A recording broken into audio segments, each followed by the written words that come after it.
तो आज हमारा जो टॉपिक है वो रहेगा capacitance of an isolated spherical conductor. चलो, तो ये एक स्फेरिकल कंडक्टर है जो क्या है, आइसोलेटेड। आइसोलेटेड का मतलब आप अच्छे से समझते ही होंगे, केमिस्ट्री में भी कई जगह पर ये टर्म आई होगी, आइसोलेट या आइसोलेटेड। आइसोलेटेड का मतलब है जिसका किसी दूसरे से कोई कनेक्शन नहीं है, कोई लेना देना नहीं है, उसके सराउंडिंग से भी कोई लेना देना नहीं है, उसके आसपास क्या रखा हुआ है क्या नहीं रखा हुआ है इसको किसी से कोई लेना देना नहीं।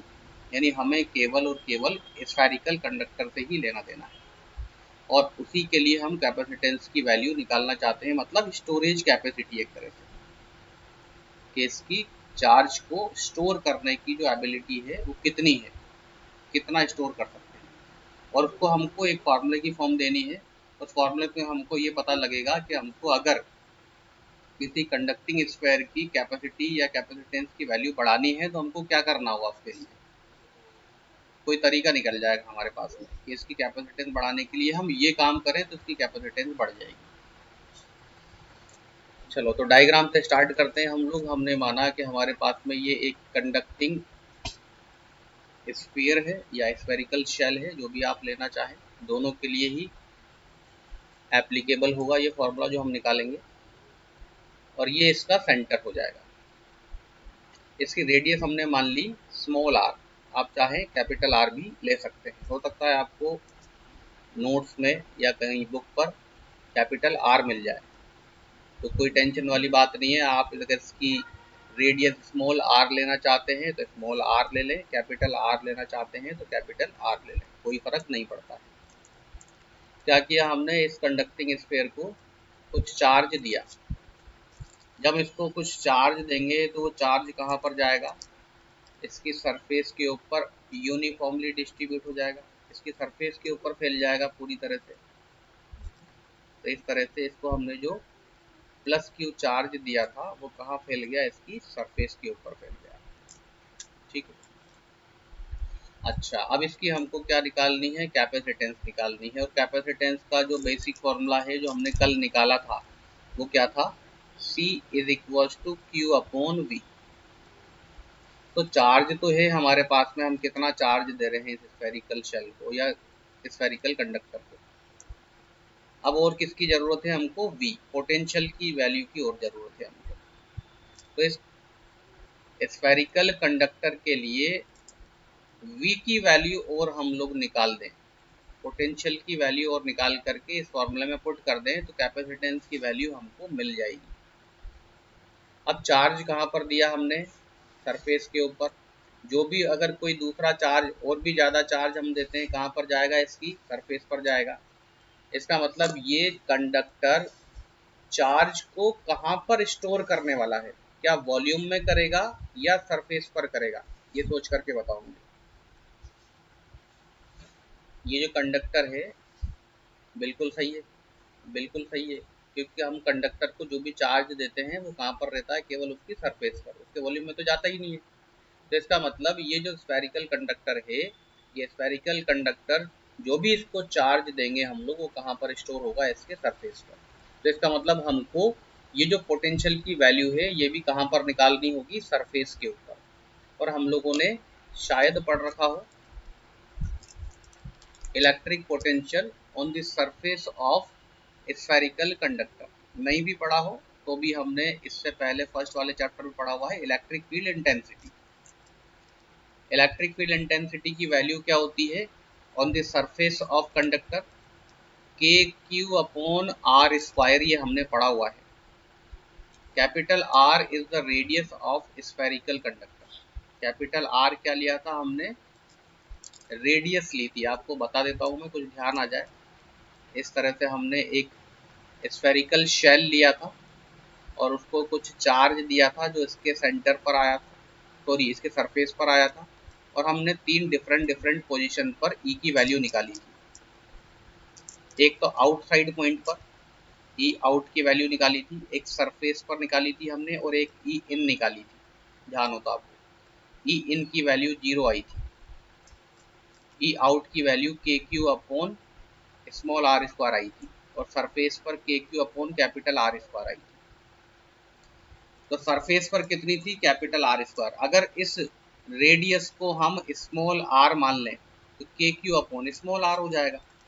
अगर रेडियस को हमने कितना मान लिया, स्मॉल आर, तो इलेक्ट्रिक फील्ड इंटेंसिटी कितनी हो जाएगी, K Q upon small R square. अच्छा, अब इलेक्ट्रिक फील्ड इंटेंसिटी है हमारे पास में, पोटेंशियल की वैल्यू फाइंड करनी है लेकिन हमको तो क्या मैं इसको के Q upon are into 1/r ऐसे लिख सकता हूँ क्या इसको मैं, के क्यू अपॉन आर स्क्वायर को।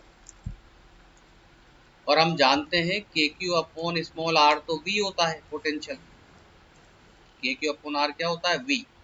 इसकी जगह तो वी पुट कर दिया हमने और अपॉन में आर आ गया, इज इक्वल्स टू ई हो गया। तो v की वैल्यू किसके इक्वल आई, के क्यू अपॉन आर के। तो यहाँ भी पोटेंशियल की वैल्यू कितनी लेनी है हमको, के क्यू अपॉन आर, लेकिन कौन सा वाला आर आएगा, रेडियस वाला। अब रेडियस में आप स्मॉल आर लेते हैं, कैपिटल आर लेते हैं, जो आपकी मर्जी पड़े। चलो हम इसको कैपिटल आर ही कर देते हैं यहाँ पर, ताकि बाद में कंफ्यूजन ना रहे। हम कैपिटल आर मान करके चलते हैं। इसकी रेडियस कितनी है, कैपिटल आर, ठीक है, कैपिटल आर। तो हमने बोला कि ये जो कैपेसिटेंस का फॉर्मूला होता है C is equal to Q upon V, ये क्यू चार्ज तो वो होता है जो हम चार्ज इस कंडक्टर को दे रहे हैं, और V पोटेंशियल है सरफेस के ऊपर, क्योंकि चार्ज का स्टोरेज कहाँ पर होता है, सरफेस पर होता है। तो let a charge small q be given to this sphere which is assumed to be concentrated at the center। जितना भी चार्ज हमने दिया उसको मान लिया कि सारा का सारा जितना भी क्यू चार्ज है वो कहाँ पर कंसंट्रेट कर रहा होगा, इसके सेंटर के ऊपर। तो ये पूरा चार्ज मान लेते हैं हम लोग यहाँ पर कंसंट्रेट कर रहा होगा। जैसे कि हम इफेक्टिव सेंटर पढ़ रहे थे, पोलर और नॉन पोलर हमने पढ़े, उसमें क्या बोला था, जितना भी चार्ज डिस्ट्रीब्यूशन होता है उसके अबाउट एक इफेक्टिव सेंटर होता है। चार्ज डिस्ट्रीब्यूशन के अबाउट एक इफेक्टिव सेंटर होता है जहाँ पर हम उसके होल चार्ज को कंसंट्रेट मान सकते हैं। तो हमने ऐसा ही बोला कि ये स्फेरिकल कंडक्टर को हमने जो भी चार्ज दिया उसका एक इफेक्टिव सेंटर होगा, तो इस पूरे चार्ज को हम सेंटर के ऊपर कंसंट्रेट मान सकते हैं, ये इसका इफेक्टिव सेंटर मान सकते हैं हम लोग। ठीक है, चलो। तो इसकी सरफेस पर पोटेंशियल की वैल्यू क्या हो जाएगी, मैंने बोला अगर मेरे पास में यहाँ पर कोई क्यू चार्ज है, पॉइंट चार्ज, और आर डिस्टेंस पर मेरे को इस पी पॉइंट पर पोटेंशियल की वैल्यू निकालनी है। तो हमने एक टॉपिक पढ़ा हुआ है, electric potential due to a point charge. तो ये पूरा बिल्कुल सही, के क्यू अपॉन आर, तो यहाँ पर हो जाएगा के क्यू अपॉन कैपिटल आर हो जाएगा, क्योंकि डिस्टेंस कितनी है, कैपिटल आर है। हम यही तो बोल रहे हैं कि पूरा चार्ज कहाँ पर कंसंट्रेट कर रहा है, सेंटर पर, और कहाँ पर निकालना है हमको, सरफेस पर। तो सेंटर से सरफेस की डिस्टेंस कितनी हो जाएगी, इसकी रेडियस के इक्वल। तो इसकी वजह से जो पोटेंशियल होगा उसकी वैल्यू क्या हो जाएगी, K Q upon capital are.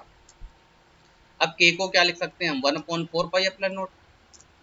तो ये वैल्यू हो गई हमारे पास में v is equal to K Q upon R capital R, या q upon 4 pi epsilon naught R. इसको ऐसे भी लिख सकते हैं हम लोग, के क्यू अपॉन कैपिटल आर, एक ही बात। ये हो गई इक्वेशन नंबर 1। अब देखो v की वैल्यू है ही सही हमारे पास में, जितना चार्ज हमने कंडक्टर को दिया उसकी वैल्यू भी है।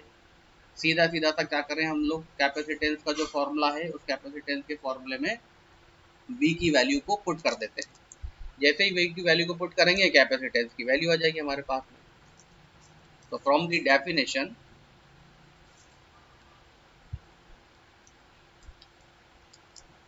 Of capacitance C is equal to Q upon V, ये इक्वेशन 2 हो गई हमारे पास। तो from equation first and second value put करें, देखो इधर साइड में निकाल करके बता देता हूँ पहले मैं आपको। C is equal to Q upon V है, तो क्यू तो लिख दिया, और v की वैल्यू क्या लिखी हमने, के क्यू अपॉन आर, ये v की वैल्यू पुट कर दी। क्या q से q कैंसिल हो जाएगा और r कहाँ चला जाएगा, ऊपर, आर ऊपर चला गया तो हमारे पास में आ गया वैल्यू आर अपॉन के। तो ये एक फॉर्मूला आया हमारे पास में, C is equal to R upon K. इस फॉर्मूले का हम यूज करेंगे न्यूमेरिकल्स को सॉल्व करने के लिए।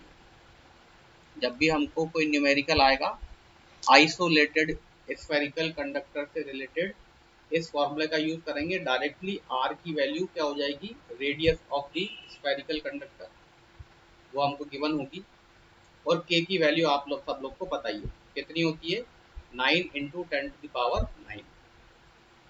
9 इंटू 10⁹। न्यूमेरिकल्स की बात कर रहा हूँ अभी मैं, बस केवल न्यूमेरिकल जब आप सॉल्व करेंगे तो इसकी न्यूमेरिक वैल्यू रखनी होगी हमको। तो के की न्यूमेरिक वैल्यू आप सबको पता ही है क्या होती है, 9 इंटू 10⁹। और आर रेडियस हो जाएगी कंडक्टर की। आप डायरेक्टली वैल्यू पुट करेंगे, आंसर आ जाएगा। हाँ, इस फॉर्मूले को हम आगे बढ़ा सकते हैं। अगर आपको डेरिवेशन करना है पूरा कंप्लीटली और रिलेशन निकालना है तो डेरिवेशन को आगे बढ़ा सकते हैं। के को क्या लिखा जा सकता है, हमारे पास में आई value C is equal to R upon K. K को क्या 1/4 पाई एप्सिलॉन नॉट पुट कर सकते हैं हम लोग। डेरिवेशनली अगर इसको आगे बढ़ाना है तो ये कहाँ चला जाएगा ऊपर, कितना हो जाएगा 4 पाई एप्सिलॉन नॉट आर, ये आ जाएगी वैल्यू। तो ये हो गया हमारे पास में formula, C is equal to 4 pi epsilon naught R. इसको कैपिटल आर कर देता हूं मैं, कैपिटल आर। तो ये फॉर्मूला आ गया हमारे पास में 4 pi epsilon not capital R. ठीक है, बात समझ में आ गई आप लोग के। दो फॉर्मूले हमारे पास में आ रहे हैं। एक फॉर्मूला तो क्या आया, C is equal to R upon K वाला, जो कि हमें न्यूमेरिकल्स के लिए सॉल्व करने के लिए यूज में लेना है। और एक डेरिवेशन को आगे बढ़ाने के लिए हमने के की वैल्यू को क्या पुट कर दिया, 1/4 पाई एप्सिलॉन नॉट, यानी ये वाली वैल्यू पुट करी इसमें। जो दूसरी वाली वैल्यू थी ना Q/4 pi epsilon naught are वाली, ये वाली V की वैल्यू में पुट करी हमने, उससे ये फॉर्मूला आ जाएगा। तो इसको बोल सकते हैं हम लोग इक्वेशन नंबर 3 हो गई है, और ये हो जाएगी इक्वेशन नंबर 4। ठीक है, यहाँ तक कोई डाउट किसी को। अब बताओ मेरे को, ये जो कैपेसिटेंस है स्फेरिकल कंडक्टर की, किसके ऊपर डिपेंड कर रही है, 4 पाई और एप्सिलॉन नॉट, ये तो कांस्टेंट्स हैं। देखो इनकी वैल्यू तो कांस्टेंट रहने वाली है, बिल्कुल सही। रेडियस के ऊपर डिपेंड करेगी, यानी C is directly proportional to R। C is directly proportional to capital R। क्या मीनिंग है इसका, इसका मीनिंग ये हुआ कि अगर हमको spherical conductor, isolated spherical conductor की कैपेसिटेंस को बढ़ाना है तो हमें कंडक्टर की रेडियस को बढ़ाना होगा। रेडियस को बढ़ाएंगे तो कैपेसिटेंस बढ़ेगी। तो जनरली अगर प्रैक्टिकली भी सोचें हम लोग तो भी ये सही बैठ रहा है बिल्कुल। मैंने आपको कल एग्जांपल दिया था एक टैंक का। मेरे पास में एक टैंक है जिसकी कैपेसिटी है 200 लीटर की। मुझे तो 500 लीटर पानी को स्टोर करना है। क्या करना पड़ेगा, या तो मेरे को एक नई टंकी और खरीद के लानी पड़ेगी, लेकिन मैं नई भी नहीं खरीदना चाहता, मैं उसी में ही स्टोर करना चाहता हूँ। तो कैसे होगा, उसका साइज बड़ा कर दें। उसका साइज बड़ा कर देंगे तो उसमें स्टोरेज कैपेसिटी बढ़ जाएगी। बड़ी टंकी ले आया, उसके स्थान पर टंकी को बड़ा कर दिया हमने, तो क्या हो जाएगा, उसकी कैपेसिटी बढ़ जाएगी। तो वही चीज़ हम यहाँ पर बोल रहे हैं। जैसे हमारे पास में ग्लास है, ग्लास में कितना सा पानी आता है, 250 ml। उसकी जगह पर हमने एक जग ले लिया बड़ा वाला, उसमें कितना आ जाता है, 1 लीटर पानी आ जाता है। तो ग्लास की साइज बड़ी है या जग की साइज बड़ी है, ये दोनों सेम साइज के हैं। जग जग की साइज बड़ी है, जग की साइज बड़ी है तो इसका मतलब ठीक है स्टोरेज कैपेसिटी भी ज़्यादा है। तो यहाँ पर भी यही रिलेशन निकल रहा है। देखो रेडियस बढ़ाएंगे तो साइज बढ़ेगी, साइज बढ़ेगी तो कैपेसिटेंस बढ़ेगी। तो C is directly proportional to capital R। ठीक है, तो हमने बोला यहाँ पर the capacitance of spherical conductor is directly proportional to its radius. इसकी रेडियस के डायरेक्टली प्रोपोर्शनल हो जाएगी। अच्छा, अब इसके अलावा और क्या हो सकता है, मान लो अगर ये जो कंडक्टर है ये एयर में या वैक्यूम में नहीं रखा हुआ है। ये तो किस केस में है, जब इसके सराउंडिंग मीडियम कौन सा है, एयर। इसका सराउंडिंग मीडियम एयर है, क्योंकि यहाँ पर देखो क्या आ रहा है, एप्सिलॉन नॉट आ रहा है, और एप्सिलॉन नॉट क्या है, परमिटिविटी ऑफ फ्री स्पेस, यानी एयर के लिए। तो इसके सराउंडिंग मीडियम लिया था हमने, वो क्या लिया है, केवल एयर ली है। हो सकता है ये एयर में ना हो, हम इसको पानी में डाल दें, हो सकता है हम इसके आसपास कोई दूसरा मीडियम भर दें या किसी मीडियम में डाल दें इसको। तो इसके सराउंडिंग मीडियम अगर कुछ अलग मीडियम है, तब कैपेसिटेंस कैसे निकालेंगे। अच्छा, the above equation is true for conducting sphere and hollow और सॉलिड, दोनों के लिए ट्रू है ये, जो मैंने आपको स्टार्टिंग में बता दिया था कि ये चाहे आप स्फेरिकल शेल लें, चाहे आप सॉलिड कंडक्टर लें, दोनों के लिए ही सेम डेरिवेशन होगा, सेम फॉर्मूला एप्लीकेबल होगा। तो मैं आपको बोल रहा हूँ कि अगर इसके सराउंडिंग कोई दूसरा मीडियम है, if the sphere is in a medium, कोई मीडियम में है, तब कैपेसिटेंस क्या हो जाएगी, तब बढ़ जाएगा बस केवल इसमें एक टर्म और, एप्सिलॉन आर।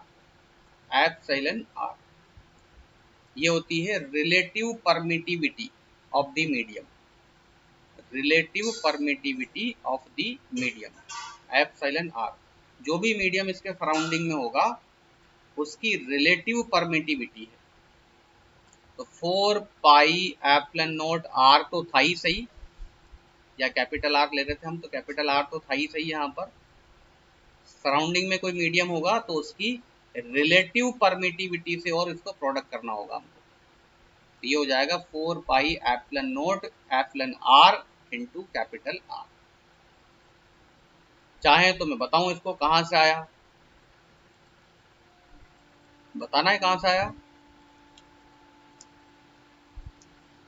चलो बता देता हूँ, एक मिनट, मेरे को पीछे वाले पेज पर चलना पड़ेगा थोड़ा सा।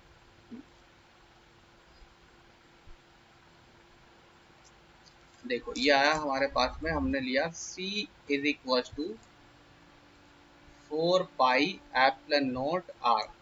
ये कौन से केस में था, जब सराउंडिंग में क्या था, वैक्यूम था या एयर थी, ये क्वेश्चन वन।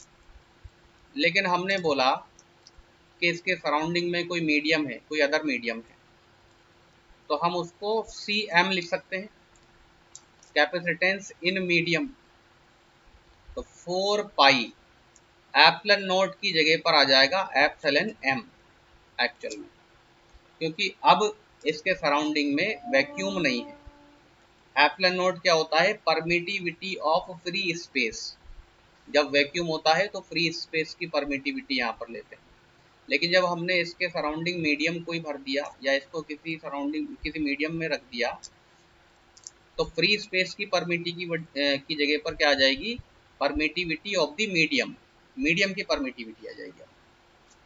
अब ये मीडियम की परमिटिविटी कैसे निकालते हैं, तो एक टर्म पड़ी हुई है हमने,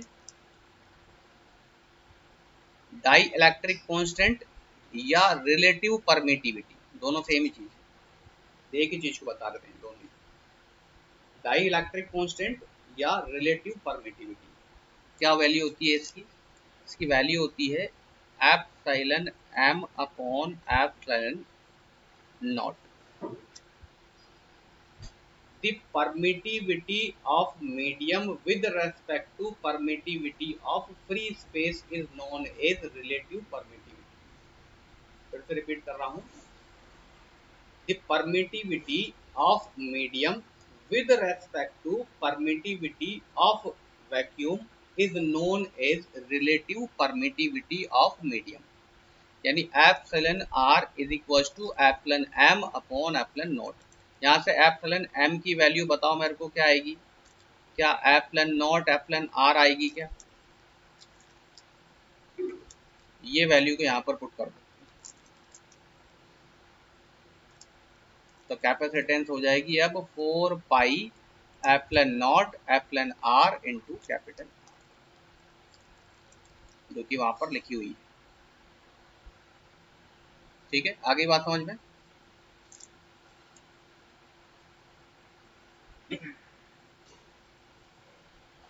तो ये थर्ड पॉइंट हुआ, और फोर्थ पॉइंट है हमारे पास में, capacitance of the earth is 711 microfarad. Earth की जो कैपेसिटेंस है वो 711 माइक्रोफेरड होती है। अर्थ को क्या मान करके चलते हैं हम लोग? एक आइसोलेटेड स्फेरिकल कंडक्टर। बोलोगे सर कंडक्टर कैसे हो गई, अर्थ कैसे कंडक्टर है? अर्थ में तो मिट्टी होती है और ये पत्थर होते हैं, ये कंडक्टर तो होते ही नहीं है, तो कल इलेक्ट्रिसिटी को कंडक्ट ही नहीं करते। तो आप कभी बिजली का काम करते हैं, लाइट का काम करते हैं, या कोई भी व्यक्ति लाइट का काम करता है, तो क्या वो बोलता है पहले लाइट के काम करने से पहले चप्पल पहन लूँ? बोलते हैं नंगे पैर नहीं जाना चाहिए, नंगे पैर काम मत करें इलेक्ट्रिसिटी का। क्यों बोलते हैं आप लोग? क्योंकि लूप या जो सर्किट है वो कंप्लीट हो जाएगा। अगर अर्थ को हम बोल रहे हैं एक कंडक्टर है, तो जैसे ही हम नंगे पैर खड़े होंगे तो लूप कंप्लीट हो जाएगा और हमारे थ्रू अर्थ से, मतलब हमारे थ्रू अर्थ में इलेक्ट्रिसिटी का कंडक्शन स्टार्ट हो जाएगा, तो हमें शॉक लग सकता है। भाई इलेक्ट्रिसिटी का कंडक्शन कौन करता है? कंडक्टर। अगर हम चप्पल नहीं पहनते हैं और हमें कोई शॉक लगता है तो किसकी वजह से लगेगा? सर्किट कंप्लीट होने की वजह से। क्यों? क्योंकि हमारे थ्रू इलेक्ट्रिसिटी का कंडक्शन अर्थ में जा रहा है। तो इसका मतलब अर्थ क्या होती होगी? एज ए कंडक्टर बिहेव करती होगी। तो इस वजह से हम क्या मानते हैं? अर्थ को एक स्फेरिकल कंडक्टर कंसिडर करके चलते हैं। अब अर्थ एक आइसोलेटेड स्फेरिकल कंडक्टर हो गया, उसका किसी दूसरे से लेना देना है ही नहीं, उसके सराउंडिंग में कुछ ऐसा है ही नहीं है। तो अगर ये आइसोलेटेड स्फेरिकल कंडक्टर है तो इसकी कुछ ना कुछ कैपेसिटेंस होगी। तो कैपेसिटेंस कैसे निकालें इसकी? तो हमने फॉर्मूला लगाया C is equal to R upon K. C is equal to R upon K, ये वाला हमने फॉर्मूला अप्लाई करा। C is equal to R upon K, capacitance of earth. R की वैल्यू क्या हो जाएगी? देखो अर्थ की रेडियस होती है 6400 किलोमीटर। 6400 किलोमीटर ये रेडियस होती है अर्थ की। अब किलोमीटर को मीटर में कन्वर्ट करेंगे तो क्या 1000 से मल्टीप्लाई करना होगा हमको, अपॉन के की वैल्यू होती है 9 इंटू 10⁻⁹। इसको आप सॉल्व करेंगे तो ऑलमोस्ट वैल्यू आएगी आपके 711 इंटू 10⁻⁻6 फेरड। 711 पॉइंट समथिंग कुछ आएगा, तो इसको ऑलमोस्ट मान लेंगे हम लोग 711 राउंड फिगर में। तो ये हो जाएगी 711 10⁻⁻6 को यहाँ से रिमूव करके माइक्रो लगा सकते हैं, तो ये वैल्यू हो जाएगी आपके पास में 711 माइक्रो फेरड। ये हो जाएगी कैपेसिटेंस ऑफ अर्थ।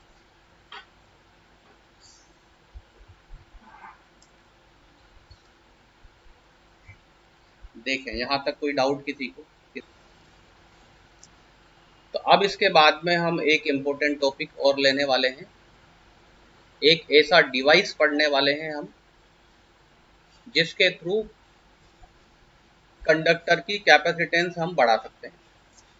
कोई भी कंडक्टर है उसकी कैपेसिटेंस को हम बढ़ा सकते हैं, और कैपेसिटेंस बढ़ जाएगी तो इसका मतलब हम उस कंडक्टर की